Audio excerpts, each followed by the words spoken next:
We just bought a Ninja Foodi. Barbara's been wanting one of these after she's been cooking in the Instapot for many years. Actually, she started cooking in the Instapot before we started full-time RVing, and she really loved it. It's been a really big asset. She uses it almost every day. But after seeing this Ninja Foodi with the air fryer combination on it, it also has a dehydrator on it. Sam's Club, yep, today, and they had this on sale for $189.99 with the dehydrator. We saw some that were a little bit less, but they didn't have the dehydrator function on it. As you can see right now, she's we just went to, like I said, Sam's Club, thanks to our friends Petra and Mike, and now she's packaging up the meat to put in our small RV freezer. Oh, it's a mess in here. Don't show how messy it is. Well, we just got back grocery shopping. You know, Yeah. You're going to have stuff all around when that happens until you get it all put away. True. Life of living in an RV full time. That's for sure. So Barbara's going to go ahead and open this up. And initial impressions and unboxing. What it comes with and everything. Alright, yes. Well, first of all, I love that we have a cookbook here. I actually got to use Ashley's, our daughter's, when she first got hers. And I used a couple of recipes out of her cookbook. She has the Ninja Foodi? She does. Oh. Who's inspired me to get this is the foodie. What's his name? Or not? Pressure Luck on YouTube, right? Yeah. We'll put a link in the description to his channel. But he has some really good recipes. One of our favorites is the pastrami. This is the pressure lid. So when you want to pressure cook something, you're going to close this lid and seal your pressure cooker. And then this is the part that's going to make it as the crisper. So it looks like it has a couple different little racks with it. Yeah, I think they call these trivets or something. That one's a trivet. Yeah, and I believe this is the basket for when you fry or crisp something. Well, if you like cook a chicken in there though, can you just leave the chicken in there and brown it? You know, I don't know. I have to look and see. I'll have to figure that out. I don't know. I like the pan on that one because it is kind of has a enamel, looks like an enamel coating on it. Yeah, I'm ready to use this baby. Well, let's see how big the difference is between the two. Okay. Yeah. Oh yeah. Why don't you set them down there on the ground? All right. So we can see the difference. Because I think that was the big thing, is on space. Just to kind of get an idea. The space is a little bit.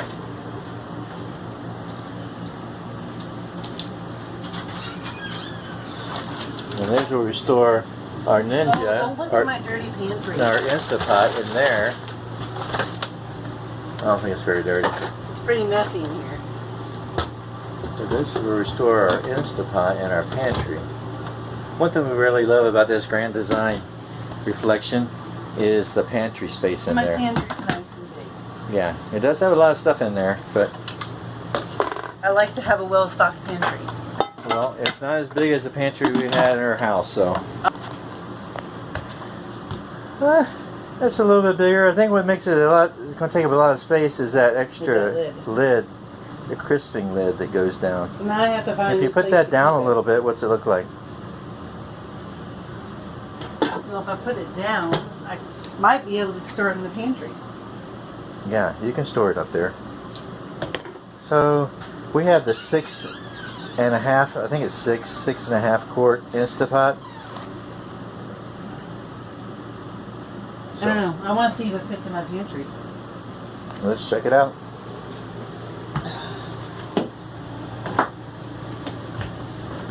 Yikes. No. Okay, well, since buying our foodie, of course, we've used it a few different times. This morning, in fact, we made an egg frittata. Chris, how'd you like the egg frittata? It was pretty good, right? It was really good. Yeah. So today we're making one of our old standbys. We love good pot roast. So I bought this pot roast. Of course, I've been marinating it for a couple of days. It's got some Worcestershire sauce, onion powder, garlic powder, salt and pepper. Just the basics, just to kind of let it get a little bit of flavor into it. How I'm going to start out with this is I'm going to put the Instapot on saute, high, and I'm going to add, I already have this mixed up here. I've got my onions and my peppers chopped up and some minced garlic with a little bit of olive oil, and I'll put that in my pan. So I've got onions, peppers, and garlic and olive oil in the pot, and they're going to get nice and sauteed here. As soon as they maybe caramelize just a little bit, I'm going to get my chuck roast. I've had it sitting on the counter for about 20 minutes. I kind of like to let it warm up a little bit so it doesn't cool down the pot so much, so it doesn't stop that saute mode.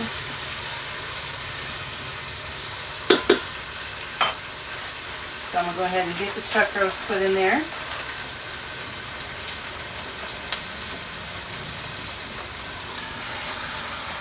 Wash off my hands.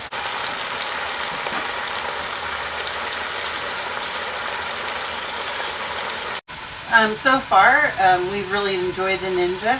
We have made, this morning I actually made a egg frittata in it, and it came out really nicely. We've also have made some French fries in it one night.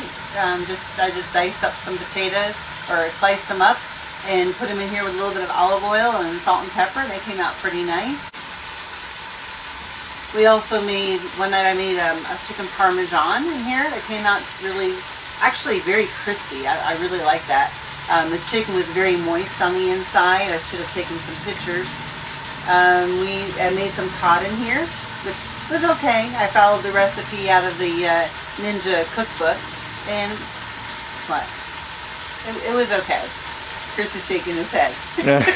Actually, the fish was good, but the coating on it wasn't that great. The coating was a little odd. Anyway, but it wasn't bad. The fish still came out really good. Mm-hmm. So far this, oh yeah, and I made some bacon. I hung some bacon in there this morning while I was cooking our frittata, and it was okay. I think I would have to experiment with that a little bit. But other than that, I think it's just a learning process. We're just going to have to figure out how it works, you know, how long it takes. Oh, and I baked some potatoes in the last night. Okay, so I've got my chuck roast in the pot, browning. I like to let it saute for a little while. Get the onions and the peppers and the garlic all nice and caramelized along with the roast.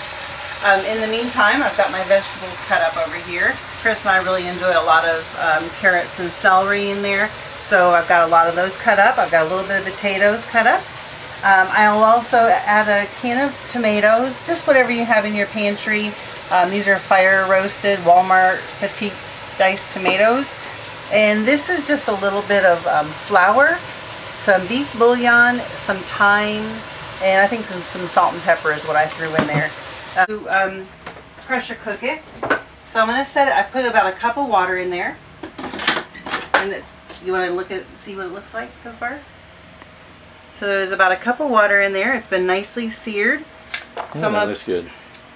So I'm going to put the lid on, and I'm going to turn it on and pressure cook high for, I'm going to go with 20 minutes. Let's see how that, yeah, I think, no, let me go with 30 minutes.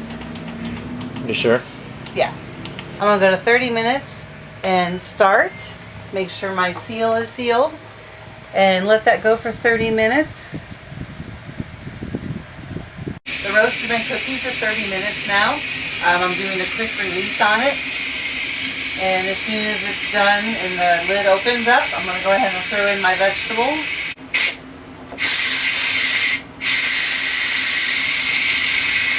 Reminds me of that steam engine, 1880s train. So while we were waiting for the pot roast to cook, we called our son Andrew and talked to him, and Thrasher and Xander and Nora, and it felt good to talk to them. Miss you guys. Miss everybody down there. Is that? So it looks pretty good. Got some nice broth going on in here. The roast, of course, shrunk up a little bit. That's why we always try to find the biggest one that we can. I'm going to take my flour mixture that I made. Like I said, it has a little bit of flour, a little bit of beef bouillon, some thyme, salt and pepper. I'm going to throw that in there and stir it into my juice here.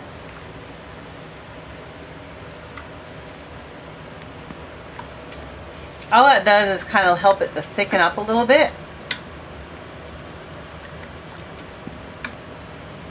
So that the broth isn't like soup, it's just a little bit thicker. I mean, you could buy the beef stew mix in the store, but we prefer to make our own so that we don't have to have the processed food. So I'm gonna go ahead and put my potatoes in and my veggies.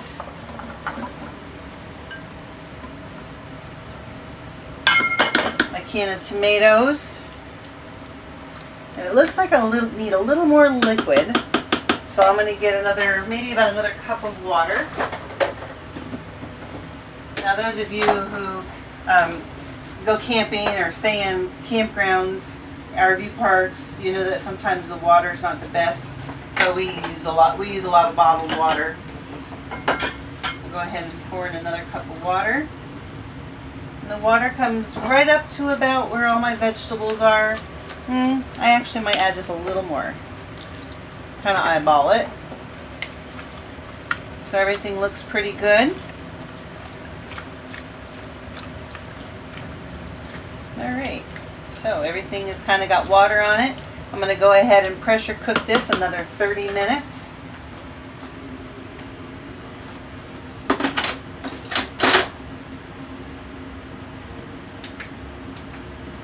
On high.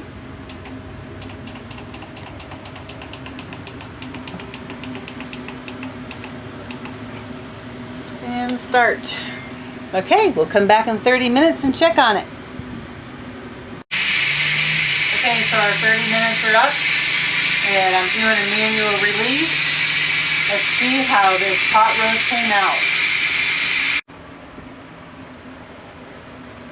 Looks pretty good. What do you think, Chris?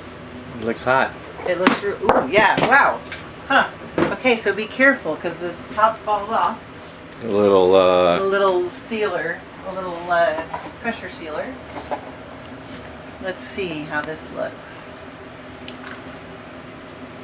There's our potatoes and our celery and carrots. We might have to pull just a few out to see if they look like they're cooked. Nope, potatoes are falling apart. I just use white potatoes. Sometimes we use red potatoes. We kind of prefer those. And let's see what this meat looks like.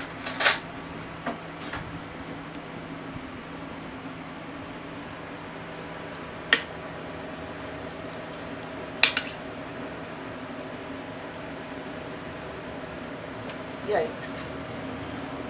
It's falling apart. Look at that.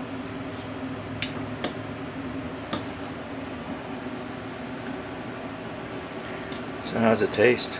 Well, I don't know. Let me find out.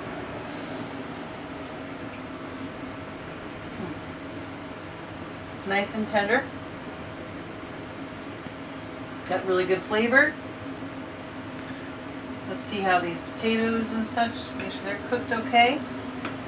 Oh, they're perfect.